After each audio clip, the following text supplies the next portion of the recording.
السلام عليكم ورحمة الله، كيف دايرين؟ نتمنى ان شاء الله يلقاكم فيديو بخير وعلى خير. اليوم ان شاء الله بنقدم لكم طريقة عمل غريبة اقتصادية، مكونات بسيطة والاهم انها ناجحة من اول تجربة.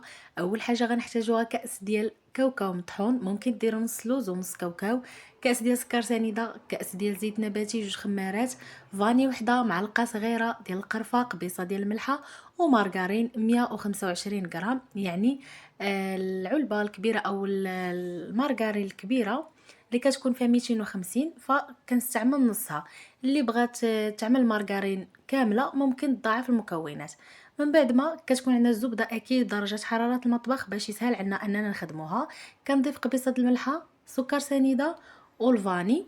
ممكن كذلك تضيفوا ساشي ديال زهرة البرتقال، وكنضيف كأس ديال الزيت نباتي.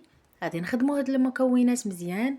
كيسبق لي وذكرت المكونات يعني ما تكونش في الثلاجة، وبالاخص الزبده تكون دايبه نوعا ما، يعني تخرجوها من الثلاجه قبل.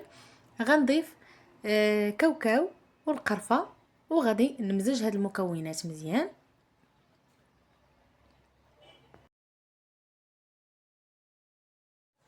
ومن بعد غادي نضيفو الدقيق، ضروري يكون مغربل من قبل وتعاودوا تغربلوه المره الثانيه باش يسهل عليكم انكم تخلطوه، وكذلك تجي غريبه مفكوكه من الداخل، ما تجيش يعني مدقسه وثقيله بزاف ملي كنبداو ناكلوها. فتبعوا هاد الطريقه ان شاء الله غتحسوا بغريبه من الداخل مقرمشه. هنا بالنسبه للفاني ضفت الساشي الاولى ثم الساشي الثانيه. كاينين شي اخوات كيضيفوا يعني معلقه صغيره او نصف تاع معلقه صغيره ديال بيكربونات. لكم حريه الاختيار. ما كيعجبنيش المذاق ديالها، ملي كناكلها كنحس هكاك بالمذاق ديال بيكربونات في الفم. ف اكتفيو فقط بالخماره، جوج خمارات فقط، كتحصلوا على نتيجه مرغوبه. كنبداو نضيفو بالدقيق شويه بشويه وحنا كنمزجو، ما كندلكوش. ضروري من هاد المرحله ما تدلكوش الغريبه، فقط كديروا لها بحال الخدمه ديال الصابلي. كنبداو نفركوا فيها هكا كيف ما كتشوفوا، شويه بشويه بحال كنفككها بهذاك الدقيق. ما كنعجنهاش بحال الخدمه ديال الصابلي تماما، لان الا دلكتوها بزاف هذيك الزبده كتطلق، وملي كتبغيو تخدموها يعني تكوروها كتطلق لكم الزبده بزاف ومن الداخل كتجي مدقسه.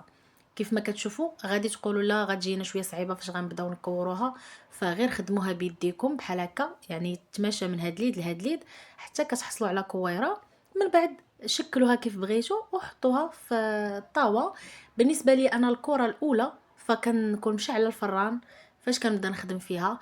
الكره الاولى كنحطها في واحد الطاوه وكندخلها لتحت حتى كنشوفها تشقت مزيان، فكنعرف انها يعني الخماره تفاعلات مع المكونات.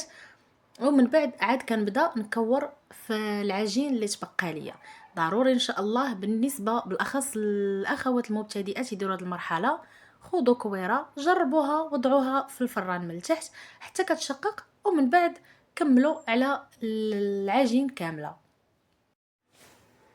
كالعاده كندوزوها من هاد اليد لهاديد حتى كتعطينا الضوء، ونكوروها ونحطوها في صفيحه كتكون مفرشه في ورق الطبخ. وكنستهم كنبعدوهم شويه لانهم باقي غادي الحجم ديالهم يتزاد. هنا في هاد الاثناء كنكون مسخنه الفران مزيان، كنوضعوهم لتحت حتى كيتشقوا ويتحمروا شويه ونطلعوهم الفوق ونقصوا العافيه حتى يكملوا الطياب ديالهم. هنايا كيف ما كتشوفوا جات مشقه وناجحه بلا بيكربونات. وغادي تشوفوا معايا ان شاء الله من بعد ما كتبرد غادي نحاول نفتتها معاكم باش تشوفوا انها ما كتجيش مكوره من الداخل، وكتجي يعني مفكوكه بزاف. وهذه هي النتيجه الاخيره. كنتمنى الفيديو ديال اليوم ينال اعجابكم، وما تبخلوش عليا بلايكات ولي كومونتير الا عجبتكم الوصفه ولا عملتوها اكيد. وشكرا بزاف على المشاهده.